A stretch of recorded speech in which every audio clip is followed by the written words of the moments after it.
let's talk about this DHS leaks. Now, a few months ago, unbeknownst to almost to no one, a man by the name of Dr. Shiva Ayyadurai discovered something shocking. Dr. Ayyadurai is no slouch when it comes to technology. He's the man that actually invented email. So he's the reason I spent half of my day in my computer, because this guy, he invented email.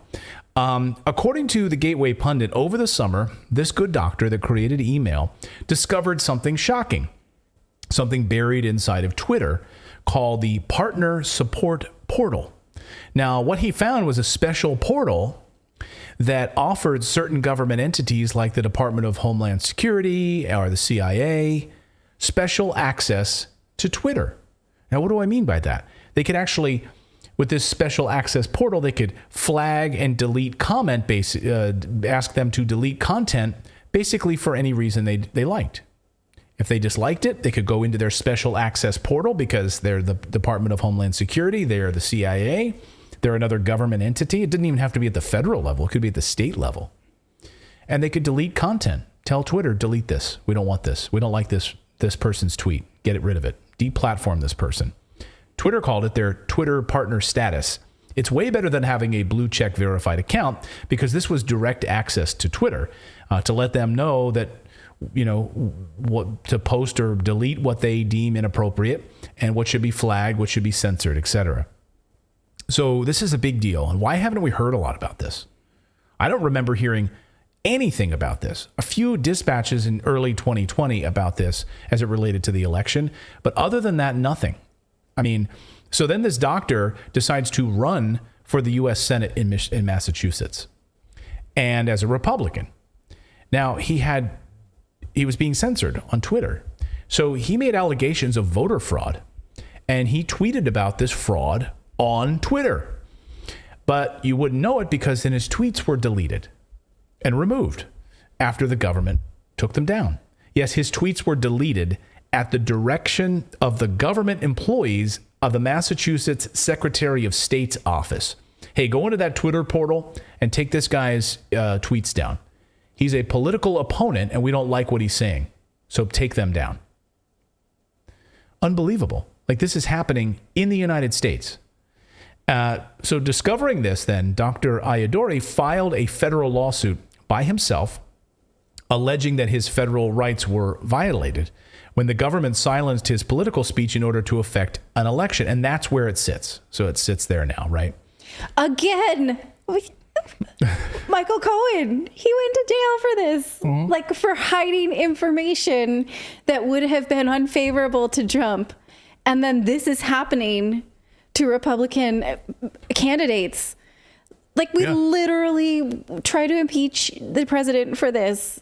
And this, okay. And it's not just this one it's not just one Republican candidate, because you'll learn later in this Intercept story, it's more than that.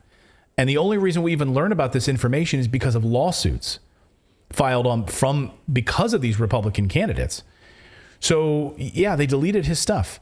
And he files this federal civil rights lawsuit, says his federal rights were violated when the government silenced his political speech in order to affect an election.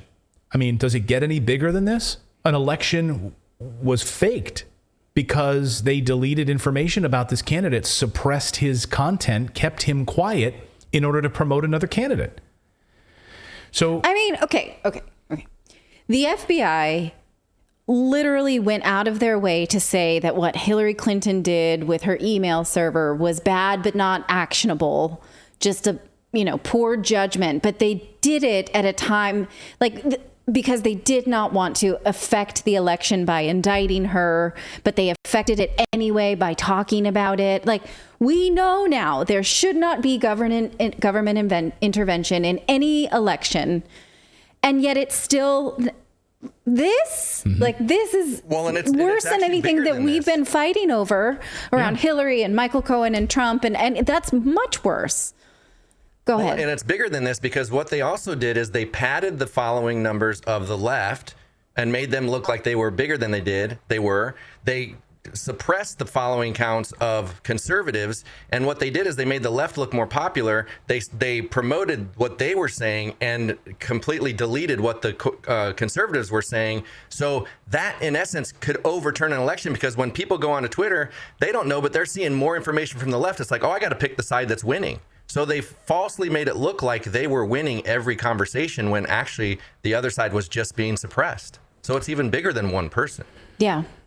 So, I mean, it is bigger than one person. It's a whole machine. And that's what's so sad about this story. So, again, Twitter has a special portal where the government bureaucrats can censor content they don't like, but it gets much worse. So over the past 48 hours, investigative journalists Lee Fang and Ken Klippenstein released a report at The Intercept that is arguably just as bad as what Edward Snowden found at the NSA. And I would maybe even argue worse.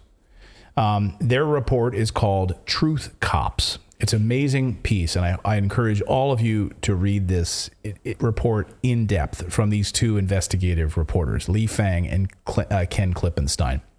And what their reporting shows is how the Department of Homeland Security, the FBI, the Department of Justice, Democratic operatives, and business elites were working directly with Facebook to silence voices, silent content that they didn't like. So let's go through some of the key points in this piece, because it's astonishing.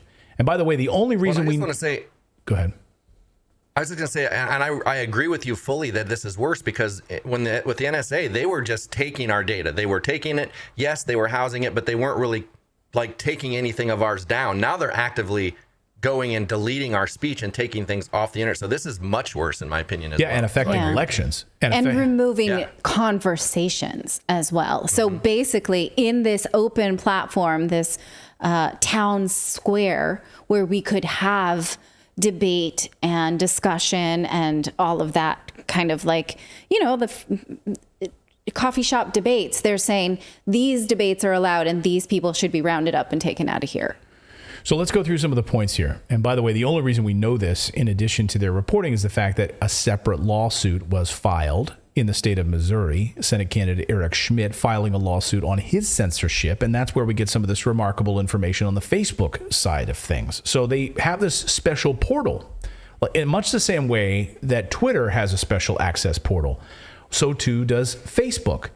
And it says in the piece, there's a formalized process for government officials to directly flag content on Facebook or Instagram and request that it be throttled or suppressed through a special Facebook portal that requires a government or law enforcement email to use. So you can go to this. I did today, facebook.com/xtakedowns/login. And here it is. We have a screenshot of it. Here's the Facebook portal. And there it you is. Can get in. You can request access with a government email address. I don't have one, so I was not put in, and I would be scared to go in there. DOJ, if you have Natali at DOJ.gov, you might be able to get access to it. Yeah, isn't that amazing? I didn't Facebook try. builds a secret backdoor, secret portal, and so does Twitter, where you can access this information. So I mean, it's remarkable. Now, Lee Fang. I'm hoping Lee will be on the show tomorrow. I've invited him on.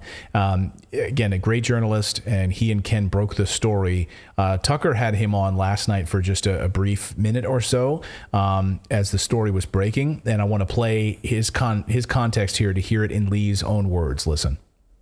We looked at really hundreds of documents that paint a vivid picture of the FBI, the DHS, closely collaborating with the top social media platforms, Twitter and Facebook, to censor various forms of content under the banner of fighting disinformation. And the story shows a couple of things. One, it shows what you just mentioned, a very cozy relationship between the government and these tech giants. There's those monthly meetings that you just mentioned, but also just very cozy emails and texts, not a very adversarial relationship. We looked at one text where Microsoft executive texts Jen Easterly, the top disinfo director at DHS appointed by Biden, basically saying the private sector needs to get more comfortable with the government. They're closely collaborating on reports talking about the expanded role for DHS in censoring a really broad collection of topic areas of policy and political topics. And, just broadly speaking, the story also just looks at the mission creep of DHS. This is an agency that was founded in the aftermath of 9/11 to combat foreign terror threats of Al-Qaeda and the like. But over the last 5 years, it's kind of evolved in its mission. It's moved towards fighting disinfo, and their justification is, disinformation radicalizes the homeland. It can lead to disruptions in public health or in political violence. So they have a justification. We have these documents, and they're pushing forward with this broad censorship agenda.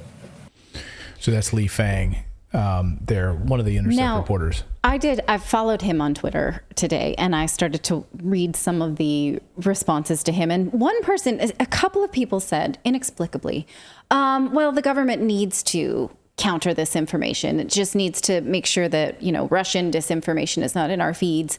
And that may be one, okay, let's give them the benefit of the doubt type argument. But even me, who likes to do that, cannot abide that after what we've been through in the last 2 years around the narrative around COVID, around the narrative around certain treatments for COVID, the narrative around certain reactions to COVID, to the COVID vaccine. I could go on for all of the things that they have proven to allow or disallow to be discussed. And so there is no benefit of the doubt anymore that is reasonably possible for any holistically thinking person. No, because some of the main things that they censored, we know from this Intercept report, are the withdrawal from Afghanistan. Yes. We don't want any dissent about the withdrawal, the total cluster F that was the withdrawal from Afghanistan. But that includes veterans who were having severe depression about having dedicated their lives to this, only to have it end up this way. Right. COVID, mask mandates was another thing they didn't want. Racial justice. Yeah. You couldn't say anything about, I'm not even going to say. Yeah. And of course, the nature of U.S. support to Ukraine. You have to pretend that it happened in a vacuum. So we made a decision this afternoon. We currently still stream our show on Facebook. We're done. We are ending it. We are closing our Facebook account. So we're done. I've already closed. I'm already done with Instagram. I already cut that off. So I don't know how many of you still use Facebook. It's time. It's time, everyone. Close it down. End it. This has gone too far. We're done with it. So we're done on that. Done with Facebook. Finished. Oh, it's Purge month. It is Purge. We got rid of PayPal. Got rid of PayPal and Venmo. Yeah. So these guys are building a secret portal for the government in their back door. I just want you to look, and I'm not, I like Apple. I've always liked Apple. But here's a company that literally fought against the FBI to not build a backdoor into their products. Went to the mat over it. To not give them access to, have them build a secret backdoor into the iPhone. They wouldn't allow it. A terrorist attack I think it was in Central California. Where they were saying we need to get access to this iPhone, and they're saying, Apple said we won't do it, and they went all the way to a court and appeals and expensive litigation until they just sort of stopped and said we got in ourselves. Never mind. Yeah, we found it. We found a way to hack it with an Israeli company. Yeah. So we don't need you to do it, Apple. So there's a lot of things to criticize Apple for, but I'm saying for this on the security issue, you don't have anything to criticize I Apple do. for. You I absolutely shut do. your face right now. No, this whole new round of iPads that they just rolled out, I don't understand. I can't wrap my head around what the hell they were thinking. Okay. Here. I'm with you on that one. What the hell? You put the camera on the side on the Pro. Anyway, that's a sidebar issue. So anyway, Glenn Green. So why is Fox the only mainstream media? Now I say mainstream, right? Like broadcast network, cable access channel covering this story. So Glenn Greenwald has a thought about this. And by the way, Redacted is like one of the only online stations covering it. Maybe more people are covering it today. I know Gray Zone is covering it now, but but much larger than Redacted. I'm talking network news. Why is Fox the only company covering this story? And even that Tucker segment was really short because maybe they'll do a bigger piece later, but it was like a minute long or 2 minutes long. That's it. Right. So Glenn Greenwald had specifically on Lee Fang, he said this: the reason only Fox shows are willing to air stories that are critical of the U.S. security state, like the gigantic one broken by Lee Fang today, is because the rest of them, NBC, MSNBC, CNN, employ agents of the U.S. security state and thus mindlessly mimic what they say. See on your screen there's John Brennan, former national security analyst. You've got who else? You got James Clapper, senior national security analyst. You've got Frank Figaluzia, former FBI assistant director. Asha Rangapta, former FBI special agent. And this is what we've talked about before on this show. Back in the 1970s, these guys infiltrated mainstream news organizations. So you didn't know that there was a former FBI person there in the newsroom. They stopped doing that. And now they're on the payroll and they just pay them to be in the newsroom. Yeah, well, I mean, if you look at the way those lower thirds are, the top two, say NBC national security analyst, okay, that does mean they're on the payroll when they have the call letters of the station. The bottom two could just be contributors without any pay. We just know this because we had media contracts too. But it doesn't even matter if they're being paid because they're in the ear of these and executives. it matters who they give voice to. And Right. we've shown to you before that studies show that these mainstream media outlets have less than 10% representation of people who actually promote peace. And whenever Jeffrey Sachs does it, it makes news because he's one of the few who somehow still gets in there on camera and says peaceful things. So what about the Hunter Biden laptop story? Yes, that is another Stormy Daniels. I know this because I, followed the Michael Cohen case so closely, and what he did was every bit as, even less than this laptop story. It's crazy, right? So, yeah, I mean, it is. I mean, it's arguably way worse than that, right? And the Hunter Biden laptop story. So remember when Mark Zuckerberg told us this over the summer on the Joe Rogan show? Watch. The FBI, I think, basically came to us, some folks on our team, and was like, hey, just so you know, like, you should be on high alert. We thought that there was a lot of Russian propaganda in the 2016 election. We have it on notice that basically there's about to be some kind of dump of that's similar to that. So just be vigilant. I mean, it sucks. Yeah. Yeah. I mean, because it turned out after the fact, the fact checkers looked into it. No one was able to say it was false. Yeah, it sucks. No, It sucks. You had build fact checker. You told us those fact checkers were, all nonpartisan. So Lee Fang reports on this specifically in this piece and says, well, the FBI agent, Laura Denlow, was in communication with Facebook that led to the suppression of the Hunter Biden laptop story in 2020 over the false allegation that it was disinformation. This year, she met with Twitter and the Department of Homeland Security to stress, quote, we need a media infrastructure that is held accountable. Held accountable, you say? And so we know that these emails, the emails and documents show close collaboration. We heard Lee Fang there on Tucker's show talking about this between the Department of Homeland Security and the private sector. So I saw someone in the chat saying, what does DHS stand for? Department of Homeland Security. And you'll recall DHS started out as like an anti-terrorism organization led by Tom Ridge at the time, right? The Bush appointed Tom Ridge. And it gave us those red, yellow, green alerts back in the day. And it was the people that were meant to keep you safe when you traveled and from foreign terrorists that were going to keep the homeland secure.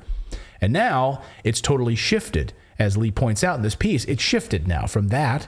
And we even heard Secretary Mayorkas tell us on 9/11 that the shift now, the focus is homegrown terrorism. But this, again, disinformation at home. What we all got crazy about Michael Cohen doing was that we didn't have the chance to react to this affair by Stormy Daniels. And the electorate, we should have known about it in order to have made our choices, Trump or not, right? This is the same thing, but Michael Cohen was a private citizen acting on behalf of his employer. So who could we even, would it be Facebook? Would it be Twitter? Who could we collectively be upset about doing if we can't get mad at, we are always mad at our own government, but we can't hold them accountable. So then what, right? Because we didn't get the opportunity to react to Hunter Biden's laptop. Right. Us as voters, right. The same way we didn't get the opportunity to react to Stormy Daniels. Well, how many people would have voted differently if they knew, right, about the Hunter Biden laptop that's story? The argument, whether it's true or not, right? It seems that may not have changed the outcome of the election all that much. Stormy Daniels, especially given the Access Hollywood tape, people voted for him no matter what kind of, man he was. But the Hunter Biden laptop story still probably would have given Democrats the the reason to. The same is true of who we've had on the show, Tara Reid. So those stories were also suppressed. So it's like we are not given the opportunity to have a reaction because they don't trust our reaction, or they just don't want us to have that's very manipulative, and it is affecting an election. So the emails and documents show how close the collaboration was between DHS and the private sector. And Twitter's Vijaya Gad, she was fired last week by Elon Musk. She was the one in charge of the censorship. She's the one that took Trump off of Twitter. She was fired. So Gad apparently met monthly with the Department of Homeland Security. She was on the phone regularly to discuss censorship plans. Microsoft execs texted the DHS. Platforms, they quote, platforms have got to get comfortable with the government. Here are messages that Li Fang posted on Twitter showing this cozy relationship between Microsoft executives and DHS. Unbelievable. If you read the bottom here, this person was on the call. The coordination is greatly appreciated. Was disappointed that the platforms, including us, didn't offer more. We'll get there, and sector leadership had zero questions. We'll get there, and that kind of leadership really helps. Platforms have got to get more comfortable with government. Oh, do they? You think that's true? It's really interesting how hesitant they remain, this person writes. Again, Microsoft included. Oh, they have to get more comfortable with government. Well, I just want to know who's hesitant there. It just shows that there are some adults in the room saying, hey, guys, maybe we shouldn't be doing this. Like, yeah, those hesitant people, let's, I don't know, put something in their coffee and put them to sleep during these meetings because we're going to do what we want anyway. So this whole term cognitive infrastructure, I want to focus on that for a second here. So Jen Easterly, whom Li Fang talked about in that piece, he said Jen Easterly, this is in the piece, Biden's appointed director of CISA, swiftly made it clear that she would continue to shift resources in the agency to combat the spread of dangerous forms of information on social media. One could argue we're in the business of critical infrastructure, and the most critical infrastructure is our cognitive infrastructure. So building that resilience to misinformation and disinformation, I think, is incredibly important, Easterly said, speaking at a conference. So that makes me feel so dirty. Like they want to link my brain into their own narrative. And I feel really uncomfortable with that. Caitlin Johnstone feels the same way about it. She wrote this in a great piece today. She said, leaked documents reveal that the U.S. intelligence cartel has been working intimately with online platforms to regulate the cognitive infrastructure of the population, the information systems that people use to feed their minds and think their thoughts. If it is the job of the U.S. intelligence cartel to regulate society's cognitive infrastructure, then it's the job of healthy human beings to disrupt the cognitive infrastructure. Fill the cognitive infrastructure with information that is inconvenient for the powerful. Yes, that's what this show is all about, isn't it? Mm-hmm. That's what, and it's amazing to me. Fill the cognitive infrastructure with information that's inconvenient for the powerful people. It's amazing because I was reminded of this Newsbusters piece from 2020. Newsbusters, of course, had this special report on how big tech basically stole the 2020 election by weaponizing the platforms. This was the report at the time. Big tech companies. Had it on my laptop here. Big tech companies outraged at President Trump's win in 2016, put everything they had into ensuring that he would lose in 2020. And then they go through in this piece and basically talk about how the suppression led to the election that we had in 2020. Yeah. And if you think about it, this was under Trump. The people that were involved in this, it was his administration. Yeah, that's so they were doing it behind. You like to think that he wouldn't have allowed this to happen. You like to think that, right? Unless they somehow told him that they were doing something that they weren't. Like, we want this power and we're going to use it this way. Yeah. It's amazing, though, to think that this was all happening behind, because then he lost the election. So it was certainly not helping him. Yeah. What was being done. And if you think that is bad, wait until you hear how the government is spending your tax dollars right now. So this just rolled out this week. This is called Cat Park. Oh. And this is a new government game that's available to you to play right now.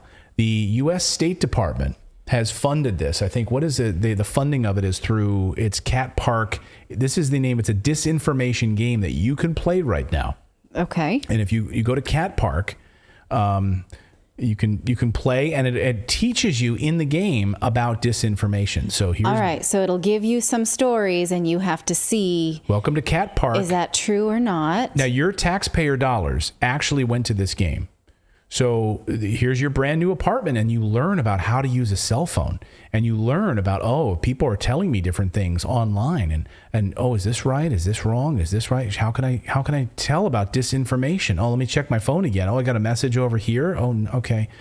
So, and then I get to go down to the cafe, and is there bad news online? How do I know that this bad news? Oh, it's about sadness. Okay. Can you learn how to save that plant in the corner? I got an because the alert plant's here. dying. Oh, that cat's going to jump off. This is literally a game from your government that they created at the State Department called Cat Park. You can play catpark.game, funded by you, taxpayer dollars, What to go is to this Cat Park. language you could also play it in? You can play it in I think Dutch, it's- French, is that and Russian? I think that's Russian. is that Russian? You can play it in Russian too. In order to, Cat okay. Park. There's Cat Park. That's fun. That's cool. So I think, to sum it all up, Get I think in there and let them cognitive connect you if that's what you want. So to sum it up, I think, look, this is, in many ways, I think this is arguably worse. I think this is worse than, I don't know. The government's spying on every American listening to their cell phone conversations, the NSA. I don't know, you tell me. Like overthrowing elections, using the government to influence big tech, to silence political opponents in speech that they don't like, affects elections, affects commerce, it affects everything. Well, yeah, it affects what you are allowed to say and think. And for the people who, continue to ask questions, they continue to get punished and think, what's going on here? I should be free to ask these questions. Now, a number of viewers sent me videos from Brazil. We have a bunch of Brazilian viewers. A bunch of videos were sent to me last night from voters who were trying to go to the polls, on their way to the polls. This was before the election. And they had the military stopping them from going to vote, telling them, there's videos of military telling a group of people on a bus, do not go and vote for Lula. You must go and vote for Bolsonaro. And intimidation, telling people how to vote, right? So there's physical intimidation, like members of the military showing up, telling you how to vote, right? And then you have deep state censorship and another form of intimidation. Yes, absolutely. And censoring speech and influencing elections in ways that you don't know. Yes. And the media is pretty silent on this story, which I think is groundbreaking. But they're all in on the story about how there's a paper shortage in the United States and you may not be able to vote because of paper. Right? And so don't show up. Don't read this stuff. You may not need to vote. So, you can tell when the election is moving in a way that they don't like. They say, you might not even have paper. We can't sharpen pencils. We can't even see you. Mike C. in our chat says, this is over my head. No, I don't think it is, Mike. I don't think it is. And I know you're, maybe saying, oh, I can't handle it. No, because you're here and you know how to use a chat. You're here. That's not over your head. This is not over your head. They are actively trying to suppress what we do here on this channel, trying to silence what we do. It's amazing, as we started doing this story, or we were a few minutes into this story, suddenly our feed, we lost thousands of viewers, as if it was like forcing you to not watch the show. That never happens. Like literally right here, boom, suddenly during the middle of a story, we lost thousands of you for some reason. Why is that? You have to ask yourself. It's not coincidence that happened right when we were talking about this story.